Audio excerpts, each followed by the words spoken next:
sé cómo hacerlo. Bueno, eh, esto siempre es extraño hablar como a la nada, como está todo en silencio y uno habla nomás.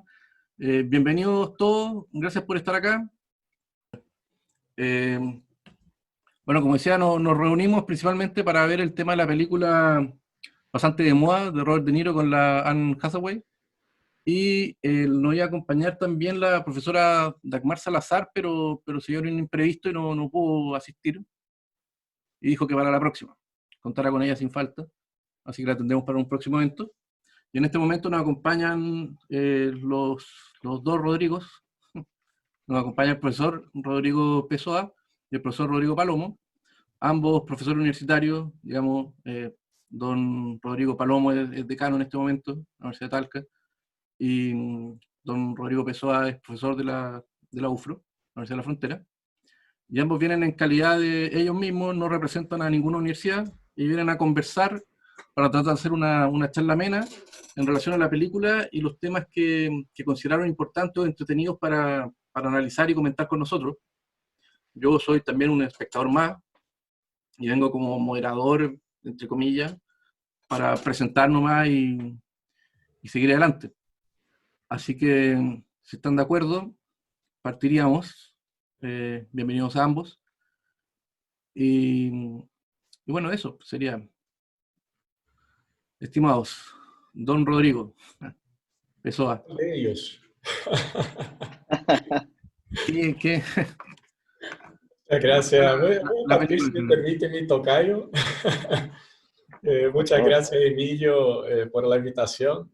Siempre es un agrado. Yo siempre te he dicho que me gusta mucho la forma como eres un articulador en materia laboral para estos eventos. Y yo creo que no existe mejor cosa hoy que intentar usar todas esas herramientas que nosotros tenemos para acercarnos cada vez más. Las personas que se interesan por los temas que nosotros estudiamos y queremos a veces comunicar como académicos, sin embargo, es más estricto a veces el público que podemos alcanzar con los escritos que tenemos en publicaciones. Y ese trabajo que haces tú, yo creo que es una vinculación maravillosa con la sociedad y con aquellos que son interesados en el tema. Así que te felicito de inmediato y agradezco mucho la posibilidad de estar aquí también con Rodrigo Palomo, que tengo mucha admiración. Siempre es un gusto compartir un espacio con él para conversar sobre esa película. Yo sé que nosotros no nos coordinamos tanto así para hablar sobre temas puntuales, aunque algunas personas, no voy a decir quiénes, dijeron que íbamos a proyectar un power de 40 minutos. Eh, pero en realidad hay un punto, ya entrando en la discusión de la película, y aprovecho para hacer el gancho después también para que Rodrigo pueda hacer su consideración inicial. Yo creo que esa película, ella ya comienza impactante. A mí no me demoró mucho para que la película ya me dejara completamente atento, porque es impresionante el choque de introducción que hace el guión en el momento que comienza a hablar sobre la importancia del trabajo en la vida de las personas. Porque las primeras escenas están exactamente centradas en verificar cómo el Robert De Niro, ¿no? su personaje, estaba intentando encontrar algo que le llenase para poder pasar el tiempo, siendo que cada día era igual y él siempre se sentía ignorado. Y, pucha, a lo largo de la película descubrimos que él tuvo una trayectoria laboral muy buena, trabajó en una fábrica enorme y tuvo un cargo importante. Y de repente él pierde esa identidad que él logra conquistar con el trabajo. Entonces ya entramos exactamente en, pucha, ¿cuál es al final, cuál es el papel del trabajo en la vida de uno? ¿Será que al final el trabajo es el que nos da la identidad? ¿O será que nosotros somos mucho más que el trabajo, pero la importancia que damos a él, a mí me queda muy clara? Y cada persona que va perdiendo esta identidad o este espacio en el trabajo, va pasando por experiencias muy parecidas con la que pasó el actor en la película, el personaje en la película. Entonces, ese para mí es el momento impactante y me gustaría haber lanzado de inmediato esta cuestión para que discutamos un poco, porque creo que ahí aunque va un poco más, sale un poco de ese eje de discusión legislativa, del propio ordenamiento jurídico laboral, el orden público laboral. Sin embargo, nosotros estamos en una cuestión que es fundamental del trabajo. El trabajo no se puede disociar de estas discusiones porque el trabajo representa mucho más que este conjunto de normas que nosotros tenemos en el orden público laboral y en las demás estructuras jurídicas que componen un ordenamiento jurídico. Y yo creo que es fundamental partir por ahí, porque la crisis hoy que el derecho del trabajo está teniendo está muy conectada también con esa identidad, esta ontología del propio trabajo, y que se nos hace y siempre nos hizo difícil encontrar dónde encaja todo eso en la vida humana. Entonces, yo lanzo esa introducción, paso la palabra para mi gran amigo Rodrigo para que pueda también. Muchas Adelante. gracias, pues. Muchas gracias, Emilio, primero por la invitación. También es siempre un agrado y uno va aprendiendo cosas de tus publicaciones y de la manera en que difundes nuestras disciplinas y la novedad con que lo haces. Yo creo que eso es súper valioso, el poder tener fórmulas distintas para poder compartir ideas, para poder compartir algunas cuestiones que uno va trabajando, ¿verdad? Y desde distintas dimensiones. Es muy entretenido también cómo haces el enlace entre lo práctico y lo teórico. A veces hay una distinción ahí medio tediosa, se intenta forzar esa distinción y la verdad es que son mundos que deberían convivir y sumar más que restar. Así que yo, la verdad, muy contento de poder estar hoy día conversando sobre esta película o teniendo esta película como una excusa para poder, ¿verdad?, referirnos a estas cuestiones. Y por cierto, también es un agrado que estemos comentándola con Rodrigo, mi tocayo, y tan buen partner para estas cuestiones. Yo comparto absolutamente el diagnóstico de Rodrigo, en el sentido de, primero, de haber visto esta película a posta de esta reunión. Yo no la había visto antes, y la verdad es que fue muy grato darle una vuelta de tuerca a lo que uno tiene acostumbrado, o al menos yo tengo acostumbrado, respecto de películas que asocio con el trabajo. Y esa cuestión normalmente la veía en películas que estaban pensadas en esa lógica, pero yo creo que en este caso no ese es el propósito, pasa a ser una historia, digamos, y uno le puede encontrar elementos que puede rescatar para poder analizar varias cuestiones. La película, por cierto, no se agota, y yo asumo que todos los que estamos aquí la vimos, no se agota en la cuestión del trabajo y la edad. Hay varias cosas más interesantes, hay temas bien potentes también con el trabajo de las mujeres, el tema de género es bien potente en la película también. Entonces, la verdad que es una película que aparentemente, o que se presenta como una película liviana, está lejos de ser liviana. Es una película que tiene mucha injundia para poder darle vuelta. Y el punto que pone Rodrigo aquí como primera cuestión para discutir es bien interesante, porque en esa lógica de ser una película nice, ¿verdad?, moderna, con ese toque hollywoodense, hace que de entrada uno no la mire como las películas asociadas al trabajo que uno está acostumbrado a ver, no sé, las que están ahora de Ken Loach, ¿verdad?, u otras películas de cine social derechamente, que muestran una realidad de la precariedad laboral en términos así groseros, ¿verdad? Y uno se impacta de esa fórmula, y en este caso no es ese el punto de entrada. Efectivamente no se trata de una persona, en principio, ¿verdad?, que tenga una necesidad vital de trabajar, por ejemplo, y que ese sea el contexto en que ingresa. Lo que estaba detrás de la historia de Robert De Niro era una necesidad ya no monetaria, sino una necesidad en el sentido de mantener ese motor de vida que tiene la persona y que está asociada al trabajo.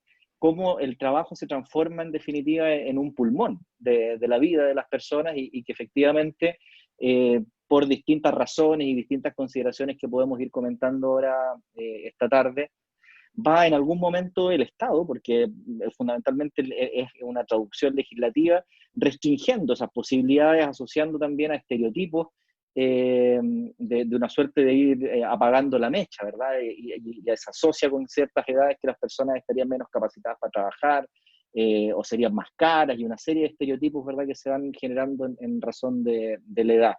Entonces, la verdad es que es muy interesante ver cómo se puede mostrar también de una manera casi lúdica esa precariedad laboral. La precariedad no es solo esa precariedad grosera asociada a la necesidad urgente de ingreso, sino que también es una precariedad en la lógica de entender momentos de vida, las trayectorias de vida que se transforman en definitiva en trayectorias de trabajo, en trayectorias laborales.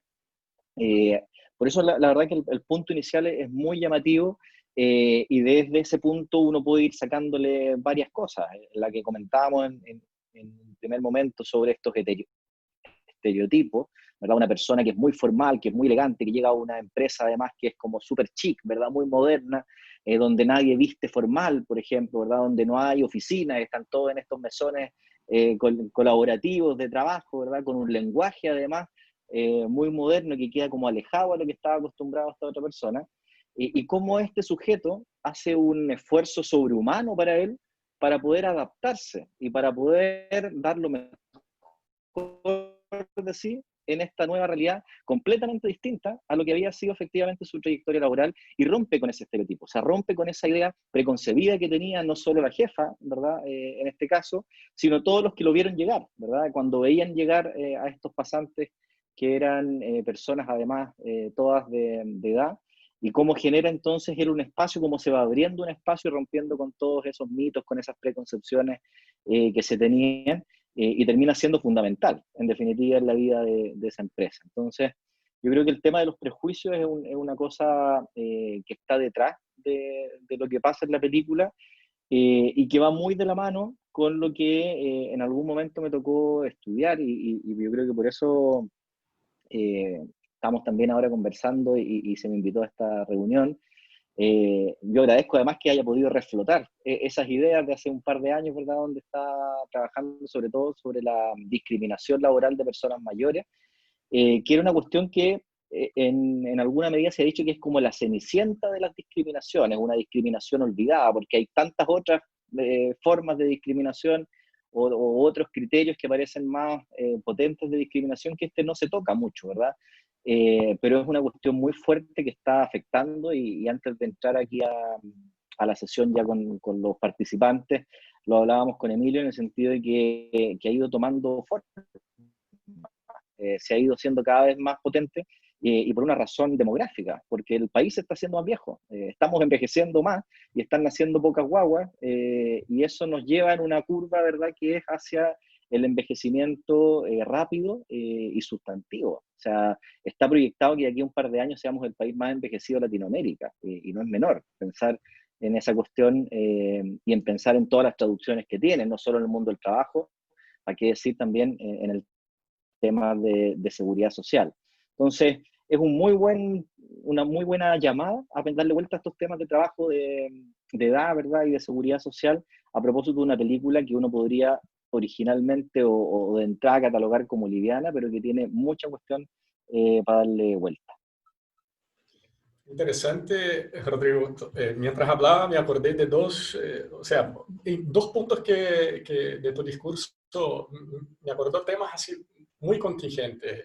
Primero, cuando hablabas que su situación y hacía esa abertura del diálogo sobre los tipos de precariedad, y me acordaba mucho exactamente la situación que él tenía en el momento como pasante, de no tener una necesidad, una realidad que, por ejemplo, los adultos mayores de nuestro país no tienen, dado que en materia de seguridad social nosotros tenemos una de las peores tasas de reemplazo que existe en materia de sistemas de seguridad social, y que en general la gente apunta entre 33 y 35% de una tasa de reemplazo, o sea, ¿qué significa la pensión comparada con lo que uno tenía en actividad? Y el resultado de eso fue una mala apuesta, el cambio de un sistema que prometía flores y un camino seguro, sin considerar factores económicos importantísimos para la estructura en materia de capitalización individual que tenemos hoy. Y es un sistema que ha demostrado efectivamente su falencia. La OIT ya había publicado muchos estudios mostrando que incluso países que habían migrado del sistema de capitalización individual terminaron volviendo a un sistema diferente, una forma de financiar la seguridad social, no sé, a través del propio sistema de reparto, que también preocupa exactamente por el último punto que pusiste, el envejecimiento poblacional, y también el sistema de capitalización parcial colectiva, que es una forma de mezclar un poco ambas ideas, de que hay una lógica de fondo común, que también se puede hacer algunas inversiones, pero que eso funcione dentro de un esquema de solidaridad completa. Entonces, claro, para él, por ejemplo, su situación era mucho más cómoda porque sabía que tenía la seguridad de su pensión, tenía una muy buena casa, no tenía ningún tipo de necesidad básica que no pudiera ser suplida con la pensión que recibe. Pero ¿qué pasa con aquellos entonces que no están en esa situación?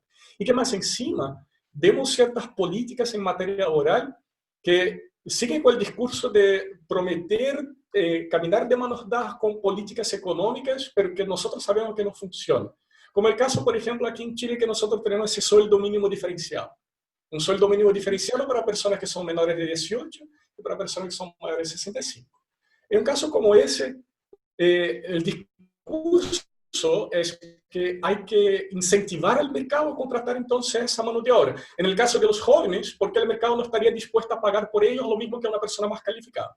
Pero en el caso de los adultos mayores, es un problema cultural, es porque efectivamente nadie cree que ellos sirven absolutamente para nada más, entonces vamos a intentar estimular para ver si como mano de obra barata los reposicionamos en el mercado. Y si nosotros estamos pensando que desde la precariedad del sistema de pensiones, la mayoría de las personas va a tener que comenzar a pensar a seguir trabajando hasta el último día de su vida, y aún contar con políticas económicas que siguen creyendo que ese tipo de incentivo financiero va a hacer con que el mercado piense que esas personas son más atractivas, porque además de contar con una mano de obra súper calificada, muchas veces con mucha experiencia cultural y en el trabajo, en su expertise laboral, aún es barato, es una mano de obra más barata. Entonces, yo creo que ahí tenemos dos temas interesantes, porque primero, son situaciones muy distintas de lo que nosotros podemos ver en la realidad de los jubilados hoy día en Latinoamérica y en especial aquí, enfocándonos aquí en Chile con nuestro sistema de capitalización individual. Y segundo, es ese discurso que, de cierta manera, en mi humilde opinión, es un poco falacioso de estar intentando hacer o introducir ciertos aspectos económicos en materia de remuneraciones, pensando que el mercado va a encontrar que así es más fácil dar abertura para que estas personas entren entonces al mercado de trabajo formal. Sí, yo comparto el tema de cómo los sistemas de seguridad social terminan presionando, o ambos, el sistema de trabajo y el sistema de seguridad social terminan presionándose entre ellos. Hay una discusión abierta hoy día en varios países, ¿verdad? En Europa muy fuerte, y aquí se va a plantear seguro también a propósito del debate constituyente, en cómo hacer con este tránsito de la vida laboral activa, entre comillas, a los pasos hacia las pensiones, hacia el régimen de jubilación. En la lógica, primero, por una parte, de extender las trayectorias laborales, de atrasar la edad de jubilación, ¿verdad? Que es una propuesta que ha estado dando vuelta en nuestro país harto rato, ¿verdad? O compatibilizar los mecanismos, ¿verdad? No forzar, como hoy día ocurre en nuestro país, ¿verdad? Que no sea obligatorio pensionarse al cumplir la edad que está prevista por la norma. Y esto tiene que ver también, creo yo, con la lógica de esas trayectorias laborales. Hay una cierta sensación de que las personas que cumplen la edad para jubilarse en general tendrían otro espacio en el mercado laboral.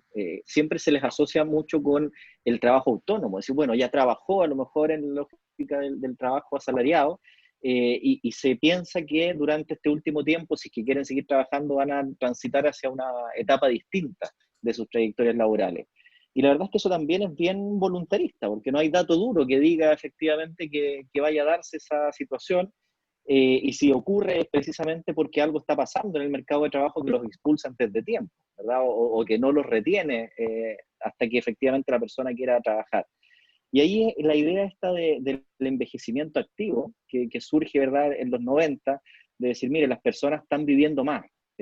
Por lo tanto, hay un lapso de tiempo en que las personas, aunque tengan la edad de jubilación, siguen siendo perfectamente válidas para el trabajo. No hay ninguna merma en su autonomía, en la capacidad efectivamente para poder trabajar, y esa cuestión debe protegerse. Entonces yo creo que es bien importante cuando se reconoce la lógica de esa autonomía de las personas mayores como un derecho humano, ¿verdad? Cuando se reconoce que efectivamente las personas mayores tienen una condición, ¿verdad? Que además es una cuestión, una construcción social, la edad, ¿verdad? Porque uno puede ser viejo para unas personas y puede ser muy joven para otras, depende de con quién nos comparemos. Entonces, esa construcción social va generando en definitiva esta necesidad de reconstruir esa autonomía. O sea, yo pienso, no sé, en mi papá que va a cumplir 70 años y que sigue trabajando y yo no lo noto distinto de cuando tenía 60 ni de cuando tenía 55. Está perfectamente lúcido, sigue haciendo su misma actividad, pero es un privilegiado, porque efectivamente ha podido mantener esa lógica por el espacio en que efectivamente le tocó trabajar. Pero no ocurre así en todos lados. En eso también conecto con lo que aparece también en la película, que es el tema de la experiencia. La experiencia pareciera que asustara, pareciera que fuera en algún momento de la vida algo negativo, algo que no suma, sino que algo que le puede significar un poner una alerta al empleador y ponerlo como un posible riesgo a la mantención de ese puesto de trabajo. Entonces, la valoración de la experiencia, la comprensión del valor que tienen las personas, ¿verdad? Y digo las personas con independencia de su edad, para aportar en los distintos ambientes empresariales, es una cuestión cultural que cuesta darle vuelta. Hoy día, yo no sé, como los teléfonos dicen que son medio espía, a veces uno habla cosas y aparecen sugerencias sobre los temas que uno está dándole vuelta, eso es bien, bien loco. Pero me pasó que al almuerzo estaba conversando sobre la reunión de ahora con mi mujer y algo tengo que haber hablado sobre personas mayores y cuando me metí de nuevo apareció una noticia de un Starbucks o de los Starbucks en México que habían empezado a atender algunos locales solo con personas mayores, entre 65 y 70 años. Y lo ponían, claro, como una cuestión casi de etiquetado social, así como, miren, nosotros, ¿verdad? Estamos trabajando con viejos y es como una cuestión de esta mal pensada o mal vista responsabilidad social empresarial, ¿verdad? Que de repente aparece más como un etiquetado que como una real voluntad de generar un clima laboral, una conducta laboral socialmente responsable. Y en esa lógica, ¿verdad? Cuando pensaban en cuál será la mejor forma de resolver el conflicto, porque aquí hay muchos conflictos involucrados, pero el conflicto central es hasta dónde, ¿verdad? El ordenamiento jurídico y las personas, ¿verdad? El ambiente laboral van a respetar esta autonomía y estas ganas del trabajador o de la trabajadora de mantenerse trabajando mientras crea que puede hacerlo, ¿verdad? Cómo los sistemas de seguridad social también respaldan las decisiones efectivamente autónomas de las personas, porque ahí volvemos a la idea que planteaba Rodrigo recién, es decir, aquí hay personas que efectivamente pueden trabajar hasta que se mueran, pero no porque quieran, es por una necesidad ya alimentaria, ¿verdad? Porque los niveles de pobreza o de precariedad que podemos tener en los distintos sistemas pueden ser brutales. Entonces, ese punto es una delgada línea de equilibrio, es decir, mira, efectivamente uno puede proponer el envejecimiento activo, puede proponer políticas laborales, incluso de subsidio a la contratación de personas de cierta edad, pero que eso no se nos vaya para el otro lado y que termine siendo una forma de consolidar o de darle una patente de corso a la precariedad. Es decir, mire, ¿sabe qué? Para poder efectivamente reconocer esa autonomía, vamos a terminar generando espacios de precarización mayores. Entonces, es bien delicado el equilibrio de poder generar esos espacios, de que efectivamente hay una intervención estatal en ese sentido y no terminar generando una cuestión que se nos venga encima.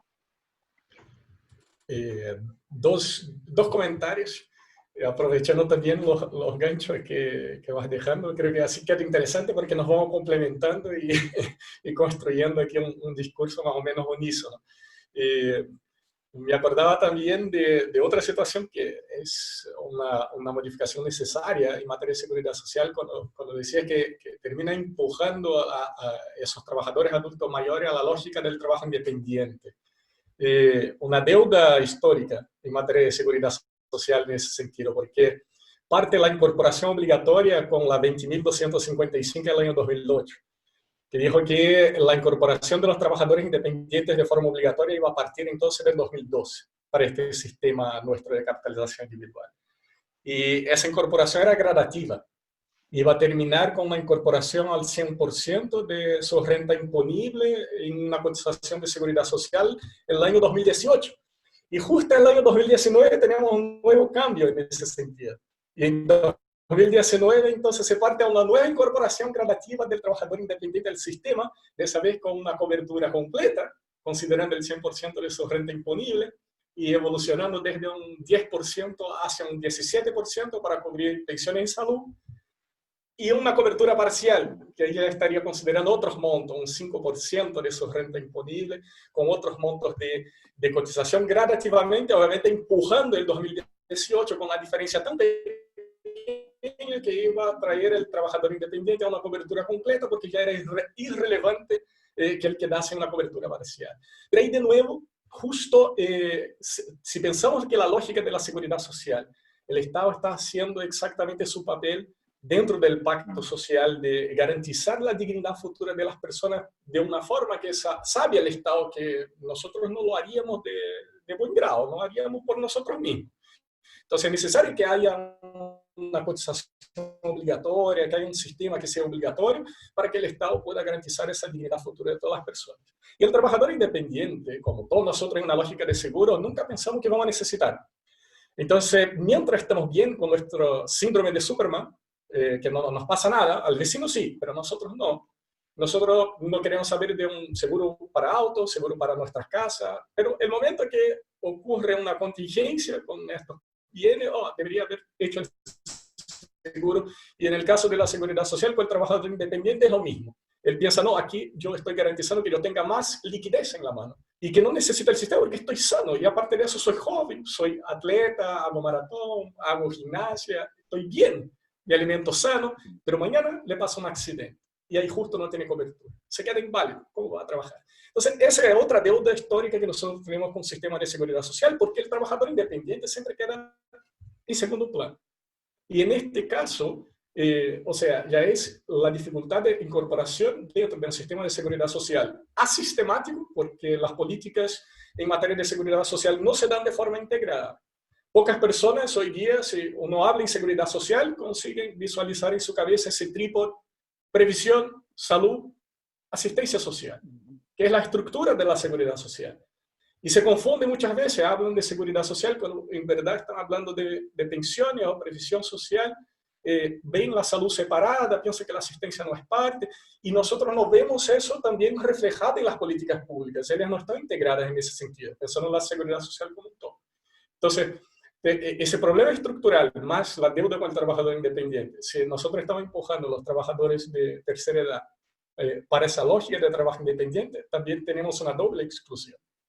Porque aún estamos en deuda y vamos a quedar en deuda hasta 2028, esperando que no haya una nueva reforma para tener una nueva incorporación gradativa obligatoria de los trabajadores independientes. Aunque dentro de mi optimismo, yo espero que en 2028 ya no exista más un sistema de capitalización individual. Pero digamos que es lo que pasa. Y el otro punto que me llamó mucho la atención cuando decías del miedo de la experiencia, el miedo de la experiencia. Y ahí me acordé muchísimo de tantos autores en materia laboral que trabajan el tema de la organización productiva y los cambios culturales que generaron en materia laboral exactamente por este cambio de organización productiva. A partir del momento que nosotros vamos migrando de una segunda revolución industrial a una tercera revolución industrial, que no vamos a abandonar, obviamente, la lógica del taylorismo, fordismo de organización productiva, de estudio de tiempos y movimientos, para evitar el desperdicio, para que el capital pueda reproducirse de una forma más vertiginosa. Con la adopción del toyotismo, comienza a darse un poco más de autonomía al trabajador, que él pueda pensar un poco más, pero también conformar equipos que puedan competir entre ellos dentro de la propia lógica empresarial. Entonces ahí comienza ya a generar esta lógica de competencia entre los propios trabajadores, ese conflicto que deja de ser el conflicto clásico, el conflicto de clases entre trabajador y capital, comienza a horizontalizarse. Ahora nosotros vemos en el otro trabajador el enemigo, aquel que potencialmente me puede dejar sin trabajo, porque puede ser mejor que yo. Entonces, de ahí va comenzando ya a tener, y ahora con la cuarta revolución industrial, una revolución deshumanizada, despersonalizada del trabajo, donde queremos menos contacto aún con otras personas, como si el contacto con las personas fuera algo molesto. Entonces estamos entrando en la lógica de las microtareas, en la lógica de la digitalización del trabajo, pero también entrando y acompañando, intensificando, diría yo, lo que había sido inaugurado con la organización productiva por medio del Taylorismo. Entonces tenemos ese conflicto, la era de la individualización, la era de lo desechable y el trabajo despersonalizado, deshumanizado, y viendo también un derecho del trabajo flexible, precario, descompromisado. Entonces, yo creo que por ahí es cuando nosotros podemos encontrar por qué los trabajadores tienen tanto la experiencia. Porque al final el enemigo ya no es más el capital. Yo no estoy más preocupado con el conflicto de clase con mi empleador. Yo estoy preocupado con el otro, que es el que me va a quitar la pega, el trabajador. Sí, ahí hay un punto interesante que tú ponías en qué pasa con el trabajo, con la edad, en tiempos de esta revolución industrial 4.0. A propósito de otra investigación que está en curso de las plataformas, me ha tocado ver harto también cómo muchos trabajadores de plataformas tienen edad avanzada. Son personas, ¿verdad?, que quedaron excluidos del mercado de trabajo por una u otra razón, no necesariamente ya cuando están en edad de jubilar, sino que también bien tempranamente. Hoy día se considera edad avanzada, digamos, y es una denominación que ya es una discriminación en el nombre, hablar de esta manera, ¿verdad?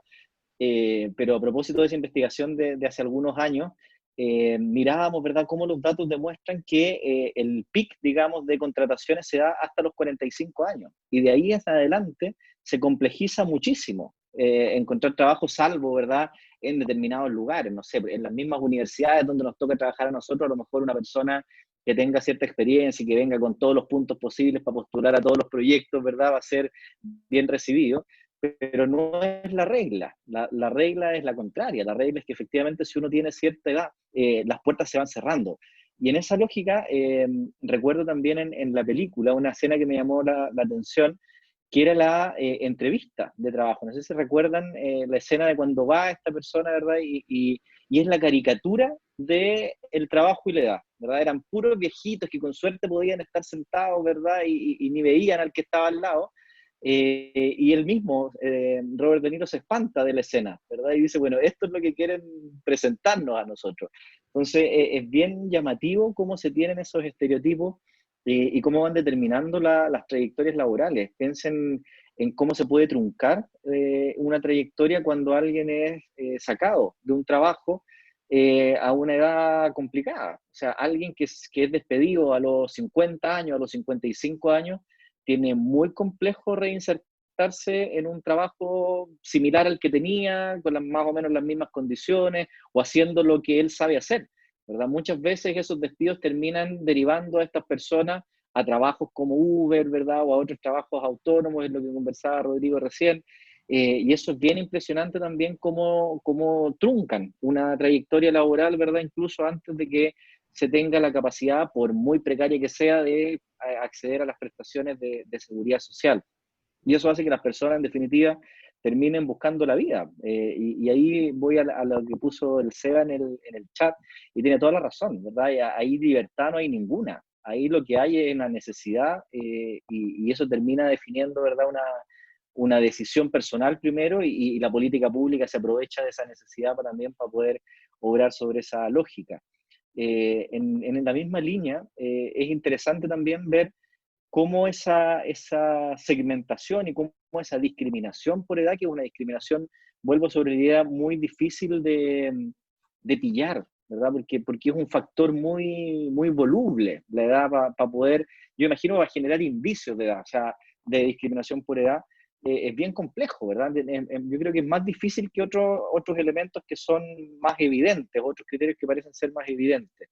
Y pensar sobre todo en las dificultades que hay para pesquisar y para detener, ¿verdad?, este tipo de situaciones, sobre todo en etapas preocupacionales, cuando hay entrevistas de trabajo. Ahí, eso es la tierra de nadie, ¿verdad? Porque ahí no hay ninguna posibilidad de prevenir nada, y en el mejor de los casos, si llegara a haber alguna denuncia por algún anuncio, ¿verdad?, que contenga algún sesgo discriminatorio por edad, la verdad es que a lo más van a lograr que se le pase una multa a la empresa, ¿verdad?, que con suerte la pagará o la reemplazará por los mecanismos de cumplimiento alternativos, pero la persona no logró entrar a trabajar nomás, por mucho mérito que tuviera y porque cumpliera sobradamente lo que se estaba pidiendo, esa persona perdió, ¿verdad? No tuvo ninguna capacidad de reaccionar ahí en esa lógica. Entonces, es bien interesante darle una vuelta también a cuáles son los mecanismos que se tienen en los sistemas jurídicos para prevenir este tipo de situaciones idealmente, pero al menos para resarcirlos cuando ocurren, ¿verdad? Cuando hay efectivamente este tipo de discriminaciones,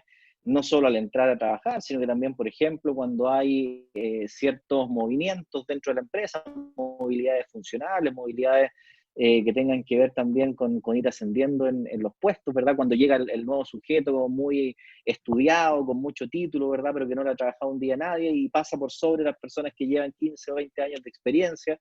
Eso también es bien llamativo en la forma en que se valora este tipo de cuestiones dentro de estas oficinas de recursos humanos. Así que es bien interesante, me parece a mí, darle una vuelta ahí al tema de la edad avanzada, de cómo van truncándose las trayectorias, y a eso ha ido generando, me llama mucho la atención a propósito de este proyecto FONDEF de hace tiempo, que se está postulando y con fuerza, sobre todo en el espacio europeo, lo que llaman el derecho a mentir, la posibilidad de que los trabajadores que tengan cierta edad, es el caso que se pone como ejemplo, puedan mentir derechamente sobre condiciones que tienen que ver con esto para poder acceder a ciertos trabajos, asociándolo al tema de la buena fe contractual, ¿verdad? Bueno, si me piden buena fe a mí, que también el otro tenga buena fe y que no me pregunte cosas que no debería preguntar, o que no los pondere, ¿verdad?, como no debería ponderarlo. Y hace el parangón incluso con la mentira en materia penal. Bueno, en materia penal ninguno tiene la obligación de declarar contra sí mismo, y esa es un poco la idea que ponen en esta lógica del derecho a la mentira. A mí me parece bien interesante cómo en el ámbito, en definitiva, de las relaciones laborales y la búsqueda de esa equidad, se puede llegar a este tipo de construcciones casi como herramientas indispensables para poder resguardar o para impedir efectivamente este tipo de situaciones que ocurren mucho en la práctica del trabajo. Bueno, eso, por ejemplo, en cuanto al derecho a mentir, yo lo he visto más que nada en chat en internet, cuando hablan sobre los embarazos, porque dicen, no te pueden preguntar si estás embarazada o no. Entonces, si estás embarazada, miente, derechamente miente. También, por ejemplo, en cuanto a la experiencia, yo conozco casos de papás de amigos que, por ejemplo, han tenido que sacar parte del currículum, muchas cosas, porque si no saben que no los van a contratar, ¿no? También, exacto, otros dos temas que encontré entretenido, por ejemplo, el tema del afiche para contratar solamente personas mayores, pero al mismo tiempo que sepan ocupar cámara y mandar el currículum por video. Entonces tiene como una doble discriminación, porque queremos viejos, pero que sepan tecnología. No cualquiera. Y otra que es como punto aparte, pero si se fijan, lo vi en la película, después lo busqué en internet y lo encontré solo en una página, que no aparece en la película ningún afroamericano, para acá hablar de latino. Pero no aparece ninguno, en toda la película no hay ningún personaje, son todos anglosajones. Es notable. Bueno, eso es mi aporte. Sí. Claro, Sí, tienes razón, es bien unidireccional ahí. Sí.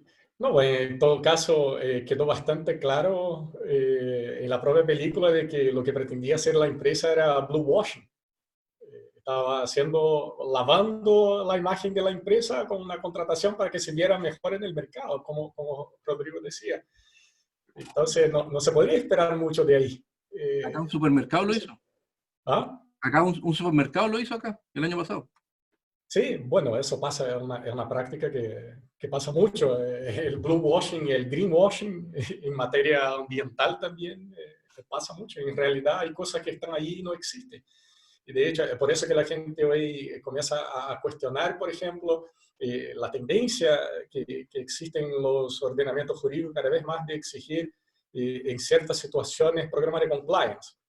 Y los programas de compliance que también están asociados en materia laboral. Incluso existen y ya se pueden encontrar programas en que se estudia compliance laboral. Yo, por ejemplo, estoy inscrito en un programa de posgrado en Brasil que es Derecho del Trabajo y Compliance Laboral. Entonces, se estudia el derecho del trabajo enfocado en la lógica del compliance.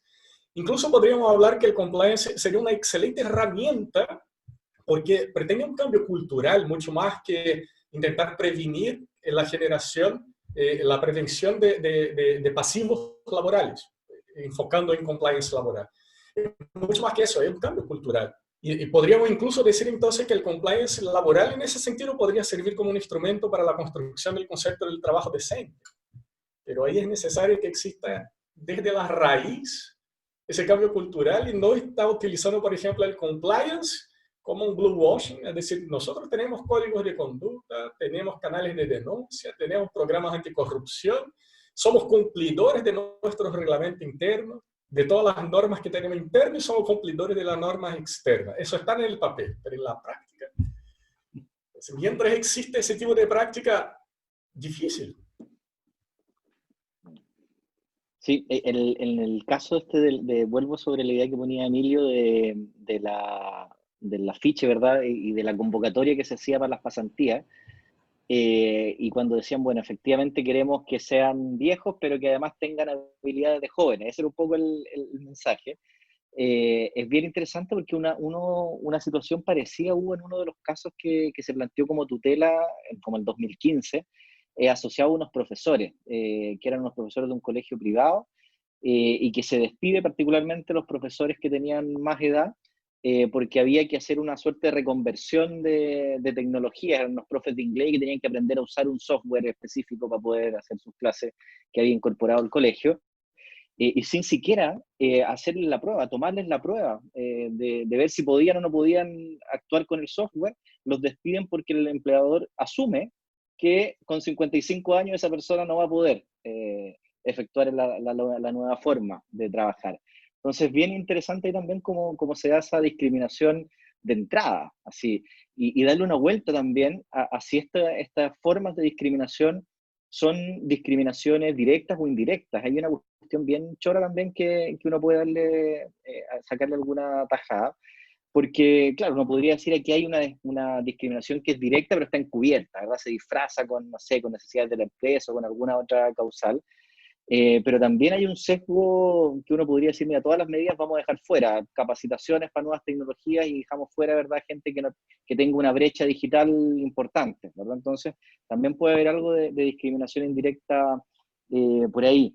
Lo que me parece interesante también de lo que plantea Rodrigo es cómo estos nuevos espacios de fuentes de regulación de las normas laborales de los espacios laborales en particular, pueden ir generando lentamente algunos cambios, como los códigos de conducta, por ejemplo, que tú mencionabas, pueden ser un espacio donde, por ejemplo, las multinacionales empiecen a meter algunas cuestiones de estas por ahí, con el riesgo que significa, que es el que estamos conversando ahora. Pero ¿cómo entonces en normas o fuentes que no son las que estamos acostumbrados en sistemas como los latinoamericanos, que son fuertemente heterónomos y donde la ley es la que regula casi todo, ¿verdad? Cómo este otro tipo de fórmulas de regulación, que pueden ser los códigos de conducta, o que ojalá fuera la negociación colectiva, ¿verdad? Que efectivamente estas cuestiones pudieran entrar en las discusiones de una negociación colectiva, que parece ser una cosa como tan utópica, que en Chile hablemos de estas cosas cuando se negocia, y se utilice, por ejemplo, lo que plantea el nuevo artículo 306, dice, bueno, se pueden negociar planes de reconversión, se pueden negociar mecanismos, ¿verdad?, que terminen con segmentaciones. Todas esas cuestiones son difíciles de ver todavía en procesos de negociación, cuando hay negociación. Partimos de la base de que en la mayoría de las empresas ni siquiera se va a plantear el fenómeno colectivo, pero incluso cuando haya, ¿verdad?, las negociaciones siguen siendo tan limitadas en contenido que todas estas cuestiones, ¿verdad?, uno podría también resolverlas por esa vía, ¿verdad? Que estas transiciones podrían ser harto más aceptadas si es que fueran pactadas, si se tomara en definitiva la opinión y el interés de estas personas, de estos trabajadores en cuenta. Ahora, eso le supone, por cierto, también una complicación adicional al sindicato. El sindicato diversifica los intereses que tiene que representar. Por un lado, ¿verdad?, la mantención de los puestos de trabajo, por otro lado, gente que debería estar fuera del mercado de trabajo de acuerdo a estas reglas y que quiere reinsertarse. Se le hace más difícil la pega, por cierto, a las organizaciones sindicales también cuando incorporan este tipo de temas. Además que no están acostumbrados a trabajarlos y a negociarlos. Pero igual es divertido que llevamos como 40 minutos y no hemos pasado los primeros 15 minutos de la película. Sí. O sea, yo quiero la segunda parte donde Robert De Niro se queda con la jefa. Eso me Yo esperé hasta el último minuto de la película a ver si se arrepentía. Esperemos que haya una secuela entonces. Pero se fijaron en otra cosa, hay bueno, no hay mucha persona mayor en la película, pero él y la pareja que termina siendo su pareja, la masajista, son las personas mayores que están en la película y en cargos marginales, ¿verdad? No parecen centrales, y el otro que eventualmente podría haber sido persona mayor es el que iba a terminar siendo como el gerente, ¿verdad? El que lo va a ver a la otra ciudad cuando viajan a ver si es que en definitiva contrataban o no contrataban a alguien. Pero siempre es la idea de tenerlos como muy estereotipados a este tipo de personas que tienen más edad. De cierta forma, yo creo que eso favoreció a que la gente pudiese absorber esa idea de que él estaba completamente fuera de lugar.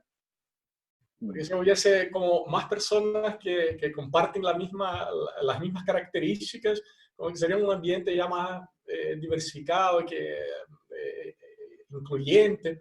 Pero a partir del momento que él era el único que no tenía absolutamente nada que ver con eso, ni con el dominio tecnológico, el lenguaje, el tipo de vida que estaban llevando los jóvenes, las preocupaciones que tenía él, por ejemplo, son preocupaciones completamente diversas. El otro compañero que tenía de trabajo estaba preocupado de sus padres, no le querían dar espacio, él tenía que rentar un departamento y no lo estaba encontrando porque tenía un presupuesto acotado y de repente lo recibió en su casa. O sea, ese choque de universo fue fundamental exactamente para transmitir eso. ¿Y qué hace esta persona que no tiene absolutamente nada que ver con este ambiente ahí adentro? Si tuviese más presencia, yo creo que era más difícil poder haber llegado a una imagen tan impactante de que alguien está fuera de lugar. Pero termina siendo un referente para sus compañeros de trabajo, termina siendo el ídolo de los compañeros, ¿verdad?, que lo siguen y que le piden consejos y todo. Ahora, si uno le quita a la película el tono idílico, ¿verdad?, porque efectivamente aparece ahí disfrazado de que esto es bonito y que funciona y que termina siendo una película medio romántica, no romántica en la relación de pareja, sino que muy, muy adornada. Si uno eso lo piensa así en crudo, uno puede ver también mucha precariedad, en el sentido, la escena que nos comentaba por los mensajes antes Emilio, esta de cuando le dicen, mire, tú tienes que hacer aquí de todo, desde venir a buscarme en la mañana hasta ir a robar el computador a mi mamá, ¿verdad? Y lo pillan ahí cuando le salta la alarma, y todos los que van son además los más precarios de la empresa, ¿verdad? Los pasantes, los que estaban ahí en la pitilla. Eso, si uno le quita lo romántico, es lo que pasa en la realidad. Cuando la gente efectivamente necesita a toda costa mantener el puesto de trabajo, la verdad es que se salta todo. O sea, el derecho de resistencia a una orden empresarial no juega en la práctica, ¿verdad?, cuando uno tiene esos niveles de precariedad. Entonces, la verdad que si uno le da vuelta a la película, y eso es lo que me gustó, termina siendo bien poco romántica, bien poco idílica, si uno le quita, ¿verdad?, el cariz, ¿verdad?, medio hollywoodense. Por ejemplo, lo que yo pensaba una cita que le saqué al profesor Lizama hace tiempo, que era que un trabajo que no era remunerado o era esclavitud o era voluntario. Y en este caso tenemos a todos estos pasantes que no tienen ni una remuneración, o sea, no les dan absolutamente nada. Entonces, ¿qué protección tienen esos pasantes? No tendrían ninguna. Efectivamente. Y bueno, y pasa un poco lo mismo aquí con los aprendices, que es una figura que no se usa mucho, pero es como la misma lógica que uno podría tener aquí en nuestro caso. También tiene algunas universidades que hay profesores que hacen clase por amor al arte. No vamos a decir aquí ninguna institución que para no politizar. No, digamos institución. pero que existen, existen. Y aparte de eso, también Claro, tenemos otras situaciones, en la propia administración pública, con ciertas figuras, como por ejemplo es la figura de contrata. El limbo jurídico ni es perteneciente al estatuto administrativo ni al Código del Trabajo. Está en un limbo, en la zona gris. Entonces, ese tipo de situación, por ejemplo, yo creo que son cosas que el Estado no debería tolerar. Porque el trabajo, la extracción del trabajo humano, no puede ser algo que la persona está haciendo simplemente para regalarla a los empleadores su fuerza de trabajo sin recibir absolutamente nada.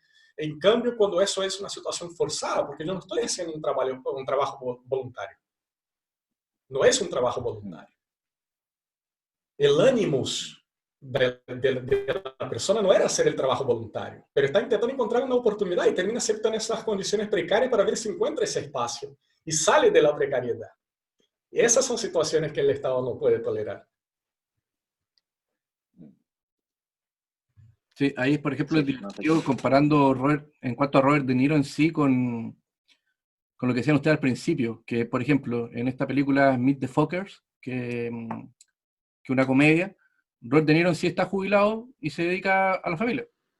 Hay otra película de Robert De Niro que se llama We Are All Right, creo, que Robert De Niro tiene como 4 hijos en diferentes partes de Estados Unidos y los va a ver uno por uno una vez que queda viudo. Y en esta película, Robert De Niro queda viudo y lo que tiene que hacer es ponerse a trabajar. Es lo que decían ustedes al principio. Fuerte. sí, po. O sea, efectivamente, tiene como la trilogía entonces, ¿viste? No, yo no había visto las otras, tienes que verlas. Sí, son buenas, algunas. Bueno, Sí. hemos dicho como hasta las 8. Yo creo que está bien la hora. Le agradezco mucho por estar acá.